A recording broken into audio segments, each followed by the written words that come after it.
To understand why this face-off turned so volatile, you have to rewind a couple of years. Drake and Kendrick weren't strangers to low-key competition. Both have occupied top spots on charts, partnered with major brands, and cultivated massive fan communities online. Lyrical jabs weren't out of the ordinary. Hip-hop thrives on rivalry, after all. In the beginning, it seemed like harmless chest-thumping, the kind of banter you'd expect from two of the era's biggest MCs. But the dynamic took a sudden turn when allegations, ranging from comedic to downright disturbing, started flying around. What set it all off? Some point to cryptic bars in earlier albums, while others trace it back to award show incidents.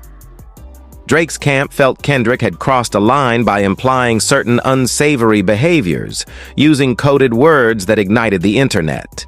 On the flip side, Kendrick's fans argued that Drake threw the first stone by making personal references, allegedly hinting at Kendrick's private life. No one could be sure who lit the fuse first, because both artists have historically woven subtle disses into their tracks. The tension found new life when jokes began popping up everywhere. Late-night talk shows, social media skits, and even mainstream event broadcasts. Some claimed it was a coordinated campaign to humiliate Drake, pointing to the timing of each joke. Others said Drake was just reaping the consequences of taking the confrontation beyond music by suing certain parties involved with Kendrick's track. The comedic slights might sound mild, but for an A-list celebrity with a carefully manicured persona, continuous public humiliation can sting far more than a single diss track. Underneath it all, a less visible power struggle has simmered. Kendrick's approach, rooted in authenticity and social commentary, made him a champion of so-called real rap. Drake, boasting an almost endless string of melodic hits, stands as the public face of mainstream rap's streaming dominance. Neither wants to give an inch of ground. Their die-hard fan bases reflect these divisions, with each side swearing by their leader's authenticity while attacking the other's credibility. It's become bigger than two rappers trading insults. It's now a clash between different hip-hop cultures, made all the more intense by the personal nature of the accusations. As rumors intensified, both men found themselves in the court of public opinion. For Drake, each jab about predatory tendencies or PDF illusions set off alarm bells. Those are allegations you can't just laugh off. For Kendrick, being sued by a fellow MC felt like an attack on creative freedom in rap. This collision of personal pride, legal threats, and moral grandstanding has turned into one of the most scrutinized standoffs in music history. And the real kicker? It was only just beginning. 01. If there's a single catalyst that catapulted this feud from insider gossip to mainstream spectacle, it was Kendrick's track popularly known as Not Like Us. From the moment the beat dropped, it was clear this wasn't just another diss record. Its infectious hook, sinister undertones, and razor-sharp bars resonated way beyond the typical rap audience. Suddenly, soccer arenas, football stadiums, and public spaces were echoing with the chant, turning it into a cultural catchphrase. People who barely followed rap were talking about the track, humming the chorus, or sharing memes. Its meteoric rise sparked questions. How did one song manage to skyrocket that quickly? Drake's supporters argued it was boosted by an industry plot, with big labels funneling money or using bots to elevate streams. Meanwhile, Kendrick's fans insisted the track was simply too catchy and too timely to ignore. Its hook, they claimed, distilled the essence of modern disillusionment, painting Drake as someone less honorable than his polished persona would have you believe. With lines that sidestepped direct profanity but still landed heavy punches, Not Like Us effectively lured casual listeners into a rap world storyline many had never bothered following before. The track came at a time when fans were hungry for something realer, darker, and riskier than the usual party anthems. And let's be honest, controversy sells.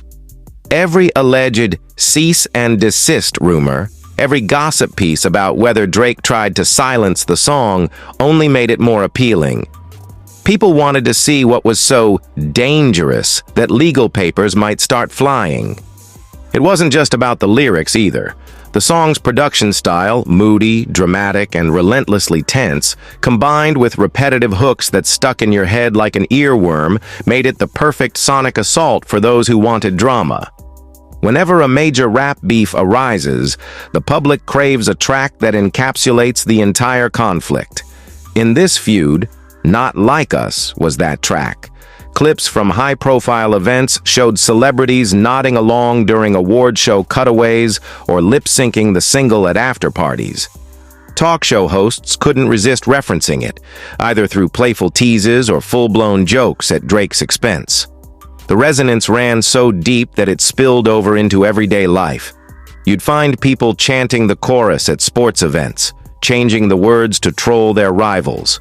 It became a moment where hip-hop clashed with mainstream pop culture in real time, and Drake looked increasingly cornered. Was it purely organic, or was something shady behind the scenes? As the rumors swirled, the track racked up charts and accolades.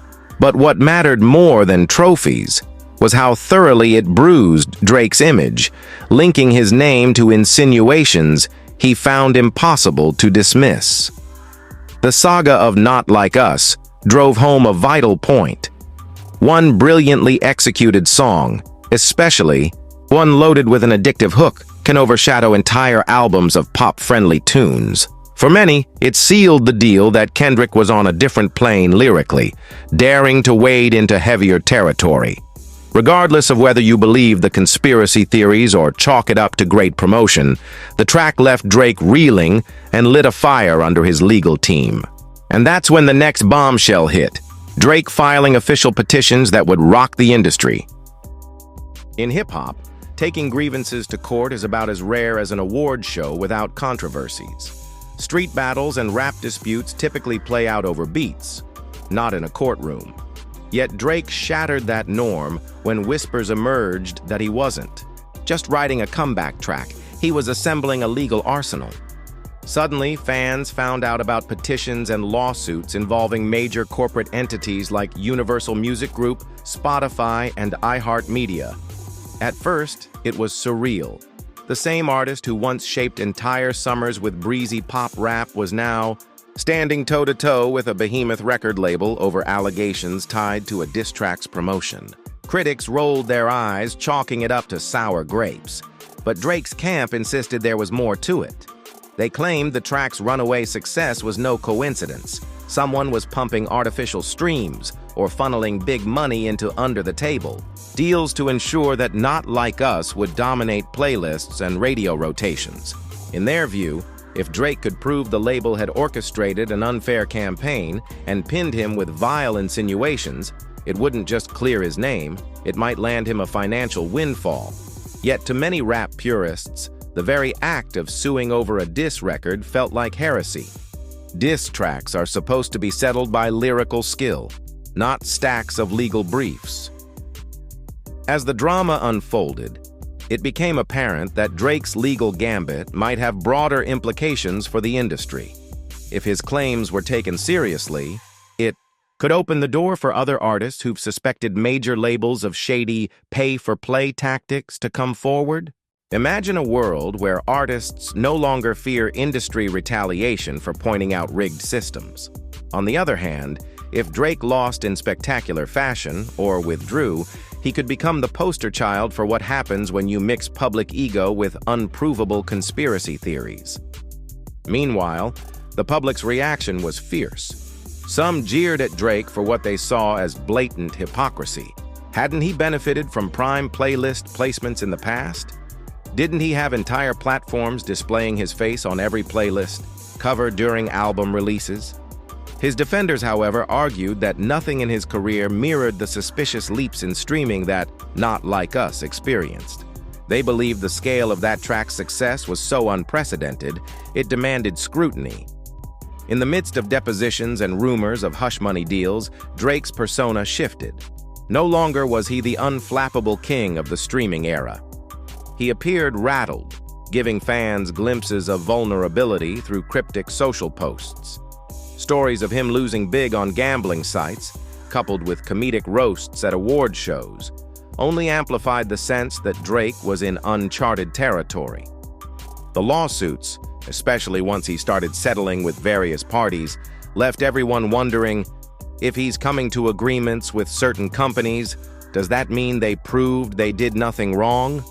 Or did they capitulate to silence him? The real question? Whether Drake's ultimate goal was financial retribution, vindication, or simply stalling Kendrick's momentum. The legal route may have been a last-ditch effort to regain leverage in a battle he was losing in the eyes of the culture. Whatever the truth, one thing remained clear. This legal gambit had already etched its mark into the feud, setting an unprecedented standard for how far an MC might go to protect his brand. No clash in music happens in a vacuum. Executives, award committees, talk show hosts, brand sponsors, and streaming platforms all have a stake in how these narratives play out. When the Drake versus Kendrick saga exploded, so did everyone's interest in capitalizing on it. Suddenly, you saw joke segments on late-night TV featuring playful jabs at PDF insinuations, award show monologues referencing the now infamous lyrical barbs, and viral social clips dissecting each new development. For the music industry, the beef was a goldmine. Controversy fuels clicks, streams, and viewership. So it wasn't surprising that event organizers seemed eager to throw subtle hints about the feud into televised broadcasts. If a comedian teasing Drake on stage generated 500,000 social media posts the next day, that was free publicity for everyone involved. Naturally, Drake's camp saw it differently, alleging a coordinated effort to tarnish his reputation. They pointed to the timing of jokes rolling out at major events, one after another, and suggested it wasn't just coincidence. Public sentiment also began to shift. In the early days of Drake's career, most controversies ended with him walking away relatively unscathed, thanks to die-hard fans and pop audiences who loved his melodic style. But now, the comedic roasts and stinging accusations felt more personal. People started to see vulnerabilities, his gambling stories, the hint that he might have overextended by taking legal action, and even his repeated references to the negative press. Moreover, social justice dialogues entered the fray. Some fans argued that the PDF allusions were too serious to ignore, while others defended Drake, criticizing the use of damaging language without solid proof. On Kendrick's side, the public hailed him as a lyrical juggernaut who stuck to pure artistry and honest expression. His willingness to address personal and social issues had already endeared him to critics and fans yearning for deeper content in hip-hop. Now, they saw him as someone who stood up to the music industry's biggest mainstream act, refusing to back down even when lawsuits loomed. This narrative positioned Kendrick as a champion of creative freedom. Consequently, his streaming numbers soared, award tallies climbed, and his star power transcended rap's borders, pulling in fans from rock, R&B, and even pop. Such a seismic shift in perception wasn't just about jokes or memes. It reflected a deeper shift in hip-hop values. Rap audiences have always been drawn to authenticity, someone who isn't afraid to tackle taboos or invite controversy when they believe in their message. Many felt Drake had thrived in a formulaic system of hits and curated imagery for too long.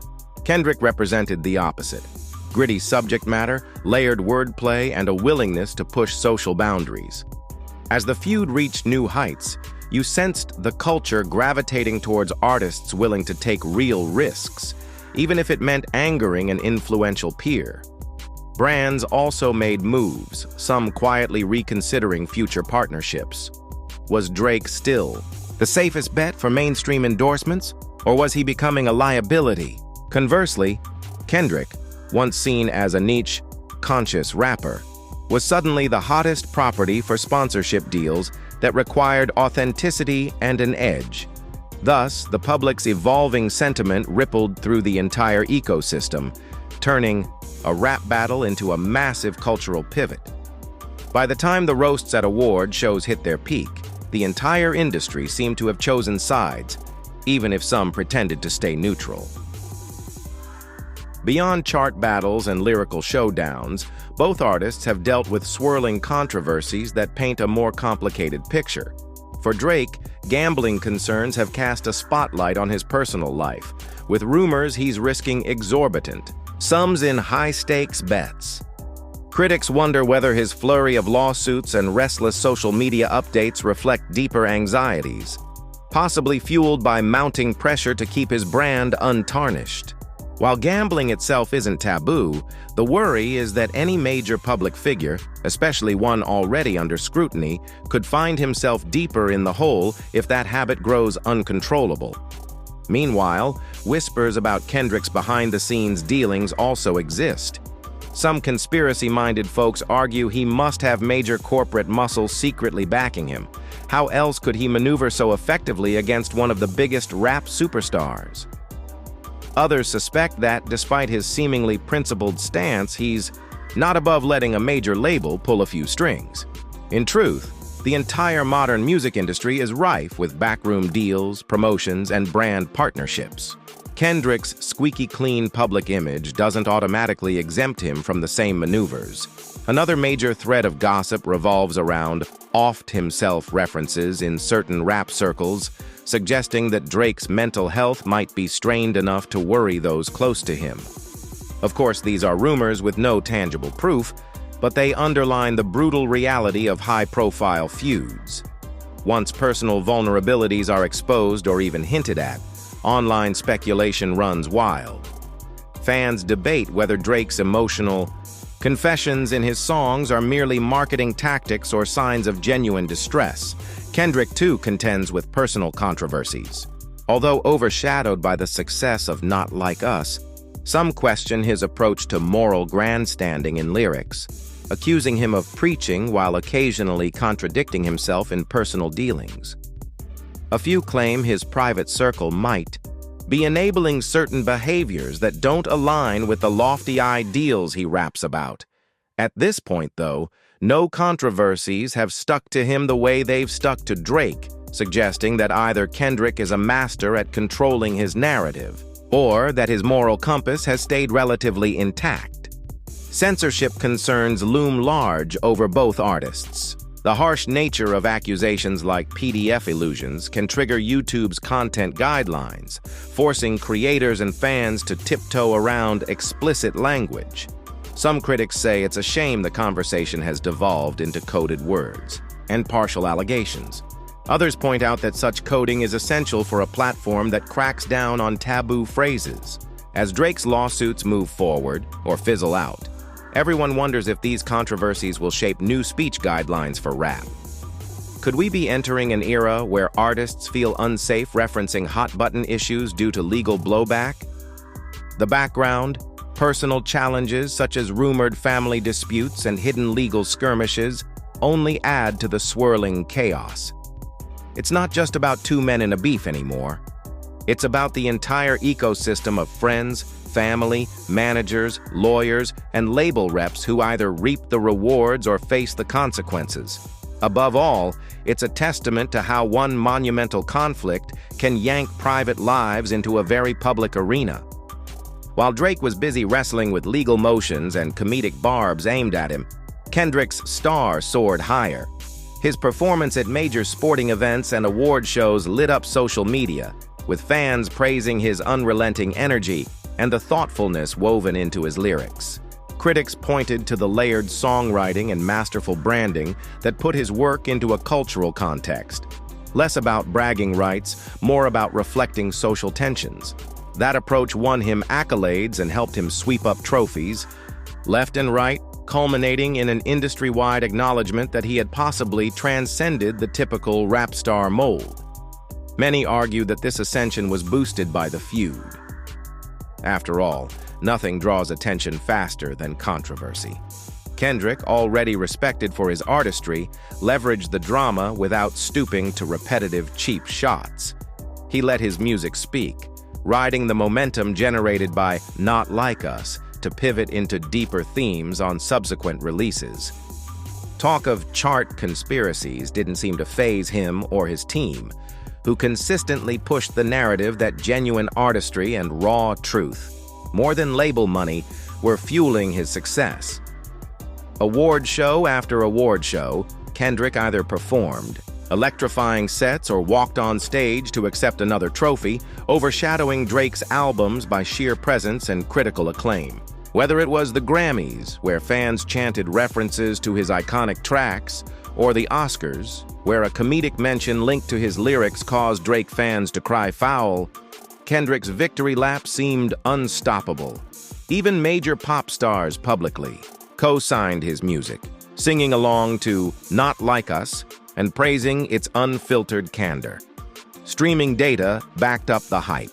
Platforms released numbers showing Kendrick's older albums spiking in plays, a phenomenon usually reserved for new releases. It wasn't merely about the big single or a specific marketing push. People were rediscovering his entire catalog, as if recognizing for the first time how carefully he'd built his brand. Meanwhile, Drake's newer projects struggled to dominate. The charts in their usual fashion, and the narrative of an invincible streaming king began to crumble.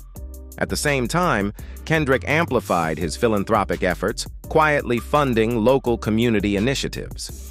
Reports surfaced of scholarships in his hometown, donations to activist groups, and partnerships aimed at helping underprivileged youth. These moves aligned perfectly with his socially conscious brand, offering a contrast to Drake's public persona, which, fairly or not, had become entangled with legal spats and high-stakes gambling. Even fans on the fence about who was better found themselves compelled by Kendrick's tangible community impact. With every new development, the feud that once looked like a 50-50 slugfest felt more lopsided, as Kendrick kept stacking cultural wins. Some observers marveled at the level of focus and discipline he maintained through all the madness. No messy social media rants, no unhinged reaction to comedic jabs, just well-crafted statements and more music that resonated across demographics. Even critics who'd previously complained about too much hype began admitting that the hype was justified. It became increasingly clear that the ascension was real, and Drake, for the first time in his career, looked like he was playing catch-up. Whenever two stars lock horns, especially in a public way, the rumor mill kicks into overdrive. Over the last few months, we've seen everything from outlandish secret children narratives to claims that one of the artists might leave music for a spiritual retreat. According to some gossip sites, there's even a speculation that a hush-hush settlement was paid by Drake's team directly to certain executives aimed at quelling the streaming controversy. Others insist it's the other way around, that executives paid Drake to bury the hatchet and move on from a losing battle. Stranger still are stories of hidden alliances. Certain leaks imply that a faction of Drake's own label might be more invested in promoting Kendrick now, betting on a future where his socially charged approach yields greater long-term value. This theory paints Drake as yesterday's golden goose, overshadowed by a new wave of rap that prizes moral depth and boundary-pushing commentary. Of course, there's little concrete evidence to support such a grand betrayal, but the speculation alone has fueled countless social media debates. Meanwhile, some fans argue that both camps are milking the beef for publicity, well aware that a well-timed bit of drama can spike streams and keep eyes locked on them. Could it be that the entire legal subplot is either exaggerated or contrived? Skeptics point to how often feuds mysteriously coincide with album releases. Then again, if it is all a performance, it's a remarkably convincing one, given the level of detail in the lawsuits and the seriousness of certain accusations. Then there are controversies involving past relationships. Every time an ex-partner of Drake's or Kendrick's speaks out, fans speculate on possible old grudges or romantic entanglements fueling the rivalry. Some tie personal heartbreak stories into the broader narrative, suggesting that a hidden love triangle or a business betrayal could be the real root of the beef.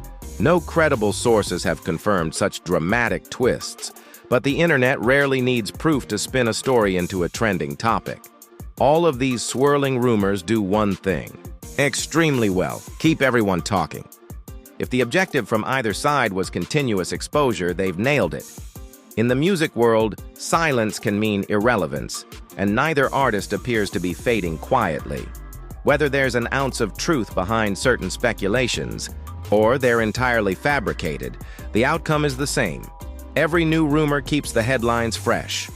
The question now is whether all the hype, drama, and hearsay will culminate in an actual final showdown, or if the feud will simply evaporate. Once both sides have bled it for maximum publicity. One thing's sure, it's not over until both artists decide they've had enough. Looking back at this wild journey, where stadium chants, talk show monologues, big money bets, and borderline slander all collide, it's clear we're not dealing with a standard rap scuffle.